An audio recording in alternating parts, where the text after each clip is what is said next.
The sharp clatter of hooves on cobblestone jolted John Parker from his thoughts as he rode into Redstone, a once bustling cattle town near his 200-acre Texas ranch. The late afternoon sun casting long shadows across the dusty streets, its golden light dimmed by the pall of fear that hung over the town like a shroud. The air thick with the scent of hay and despair. He steadied Dusty, his chestnut mare, her ears twitching at the eerie silence that gripped the town, his rifle resting across his saddle. The burn scar on his forearm throbbing with a dull ache as he scanned the boarded-up storefronts, the lake's silver surface a distant shimmer beyond the plains. Its faint gleam a stark contrast to the tension knotting his gut, the faint murmur of voices and the creak of a saloon door cutting through the stillness like a whisper of danger. After yesterday's canyon victory, where John's sharpshooting had broken Victor Lang's deadly trap, had heard whispers of trouble in Redstone, a bandit gang terrorizing the town, tied to Grayson's network. And he knew he couldn't ignore it, not when the ranch's safety depended on the region's stability. So had ridden out alone, leaving the crew to guard the homestead, ready to face the storm with the steel of his 54 years. He dismounted outside the rusty Spur Saloon, his boots thudding on the wooden boardwalk.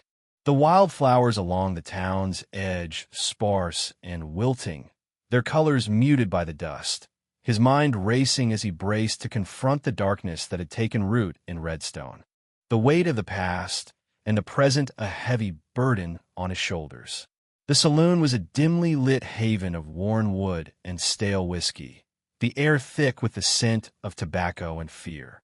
The few patrons huddling in the shadows, their eyes darting to John as he stepped inside, his Stetson casting a shadow across the bar, his gun belt worn smooth from years of use. A silver medallion, a keepsake from his father, a Texas Ranger, glinting at his neck, catching the eye of Clara Hensley, the saloon's owner, a woman with graying hair and a steely gaze. Her hand steady as she polished a glass, sensing a lethal purpose in John's calm demeanor. The town had withered under the terror of Amos Red Carver and his bandit gang, a crew of 20 outlaws who had grown bolder with each raid, their violence a dark echo of Grayson's influence, leaving the townsfolk defenseless after Sheriff Daniel Holt, once a respected lawman, had turned to the bottle, drowning his failures in whiskey after the gang murdered his son in a brutal ambush, his spirit broken, his badge a hollow symbol of a town on the brink. John ordered a whiskey in a quiet voice, his movements precise, betraying years of grit, the saloon nearly empty save for a few regulars. Old Pete Grayson, the nervous blacksmith, muttering about telegrams head sent for help, and the Harper twins, Luke and Ben, hired hands who stayed neutral despite Carver's offers, their faces tense as they nursed their drinks. The air heavy with the promise of violence. Trouble arrived when Silas the Blade Malone, one of Carver's lieutenants, swaggered in with 3 men, their boots thudding on the floorboards, their eyes glinting with malice as they spotted John, Malone's scarred hand resting on his pistol, his voice a low growl as he taunted. "Well, look here, a lone cowboy thinking he's tough.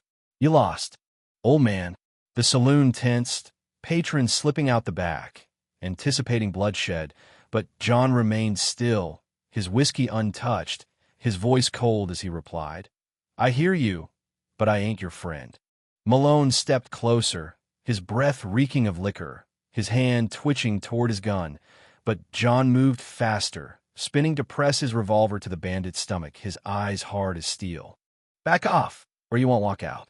Malone retreated, humiliated, his face twisted with rage as he vowed revenge, storming out with his men, the saloon door slamming behind them. The echo a harbinger of the storm to come. Clara approached, her voice low, her eyes sharp with concern. "You should leave, stranger. Carver's gang will be back, and they don't play nice." But John shook his head, his voice steady. "I'm counting on it. I came for Carver." Night brought revelations as John sat with Clara and Sheriff Holt, the lawman's hands trembling as he clutched a bottle, his eyes hollow with grief. But John's words stirred him, the shared loss of family a bond that cut through the whiskey's haze. Holt confirming that Carver's gang, now 20 strong, was planning something big. A raid on a cattle buyer's payroll shipment worth $500,000 in cash, set to pass through Redstone at dawn. The bandits having recruited the Harper twins and amassed 43 men, including mercenaries armed with dynamite and heavy rifles, their base in the old mining tunnels beneath the town, a network of shadows where they planned their terror. When two bandits burst into the saloon, shooting old Pete for sending telegrams, John reacted with lethal speed, his revolver cracking twice. The bullets dropping both men before they could draw a second breath, their bodies crumpling to the floor, the saloon silent as the townsfolk stared. John's resolve cementing in the flickering lantern light, the medallion at his neck a symbol of justice that Redstone hadn't seen in years. Word spread through the town. Carver had tied his gang to Grayson's network, a dark alliance that threatened the entire region, and John knew he had to act, the ranch's safety tied to Redstone's survival. The chains of the past and the present await he could no longer ignore. John rallied Redstone's 20 willing fighters, a ragtag group of townsfolk including Clara, who wielded a shotgun with the fire of a woman who'd lost too much, and Ellie Monroe, a young seamstress with a steady hand and a rifle. Their faces set with determination as they turned the town into a fortress, barricading the streets with overturned wagons, rigging the hillsides with dynamite traps, and setting up firing positions in the church bell tower and the general store, the air thick with the scent of gunpowder and resolve. The wildflowers along the town's edge trembling in the night breeze, their colors muted by the darkness, the lake glowing silver in the distance, its calm a distant promise amidst the storm to come. At dawn, the bandits attacked, their horses thundering down the main street, their shouts a harsh chorus over the clatter of hooves. But the first wave was buried under avalanches triggered by John's dynamite traps, the hillsides collapsing in a roar of stone and dust. The bandits' screams swallowed by the earth as 10 men were crushed, their horses bolting in panic, the townsfolk cheering from their positions, their hope rekindled by the first strike. A second assault, led by Malone, breached the barricades with dynamite, the explosions shaking the town, splintering wood and shattering windows. But John's steady gunfire felled 6 more, his bullets finding their marks through the dust, the bandits falling one by one, their confidence shattered by the cowboys' aim. The streets a battlefield of grit and steel. By noon, 23 bandits lay dead, their bodies scattered across the cobblestones, but ammunition dwindled, the townsfolk tiring, their faces streaked with sweat and gunpowder.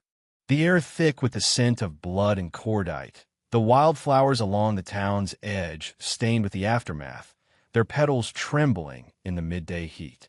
At dusk, Carver struck with his elite force, infiltrating via the mining tunnels beneath Redstone, their boots echoing in the dark as they emerged into the town, setting fires that spread through the wooden buildings, the flames licking the sky, the defenders fighting room to room, losing ground but not hope, their shouts a defiant chorus over the crackle of the blaze.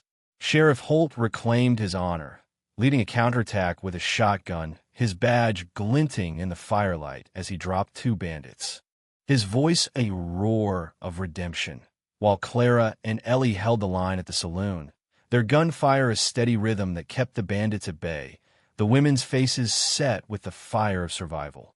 The town burning but not broken, the lake glowing gold in the distance, its calm a distant promise amidst the inferno. As midnight passed, John faced Carver in the chaos.